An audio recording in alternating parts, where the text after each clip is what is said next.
இந்த ஆளும் கட்சியா ஆனதும் அவ்வளவு சாதாரணமாலாம் நடந்துடல. 2.25 வருஷத்துல ஆட்சிக்கு வந்துட்டீங்கன்னு ரொம்ப கிண்டலா கேலியா சிலர் பேசுறாங்க.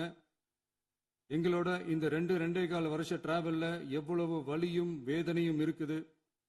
நம்மளோட மக்கள் சந்திப்புக்கே அவ்வளவு இடையூறு, அவ்வளவு தடைகள், ஊர் உலகத்துல யாருக்கும் இல்லாத ஒன்னா நமக்கு மட்டுமே தனியா ஸ்பெஷலா எக்ஸ்க்ளூசிவா நிறைய நிபந்தனைகள், நெருக்கடிகள், கட்டுப்பாடுகள், நம்மளை சந்திக்க வர்ற மக்களுக்கு சரியான பாதுகாப்பு இல்லாம, நம்ம கூட்ட நிகழ்ச்சிக்கு போதுமான பாதுகாப்பு இல்லாமன்னு இன்னும் வெளியே சொல்ல முடியாத நிறைய சூழ்ச்சிகள் எல்லாத்தையும் தாண்டி தான் நாம் இந்த இடத்துக்கு வந்திருக்கிறோம்.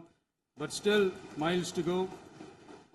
நம்ம டிராவல்ல எல்லாத்துக்கும் முக்கியமா நம்மளோட சொந்தங்கள், நம்மளோட உறவுகள், 41 பேர் கரூர் சம்பவத்தில் இழந்த வேதனை எல்லாம் எப்படி சொல்றதுனே தெரியல. நம்ம மனசை விட்டு என்னைக்கும் அந்த வலியும் வேதனையும் நீங்கவே நீங்காது.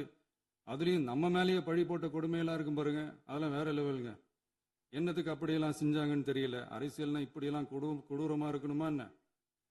சரி விடுங்க.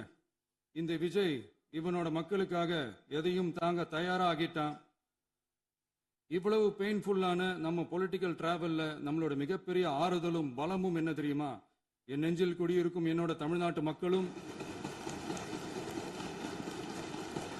என் உயிருக்கு உயிரான என்னோட தோழர்களும் தான்.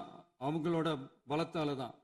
அன்னைக்கு 1967 முன்னாள் முதல்வர் மாண்புமிகு அறிஞர் அண்ணா அவர்கள் தலைமையில் அமைஞ்ச சாமானியர்களோட ஆட்சி மாதிரி, 1977 முன்னாள் முதல்வர் மாண்புமிகு புரட்சி தலைவர் எம்ஜிஆர் அவர்கள் தலைமையில் அமைஞ்ச மிக சாமானியர்களோட ஆட்சி மாதிரி, இதோ இன்னைக்கு அதே வரிசையில 2026 சட்டமன்ற தேர்தலில் இந்த விஜயோட தோழர்கள் இடம்பெற்ற ஒரு மிக மிக சாமானியர்களின் ஆட்சி அமைஞ்சிருக்கு.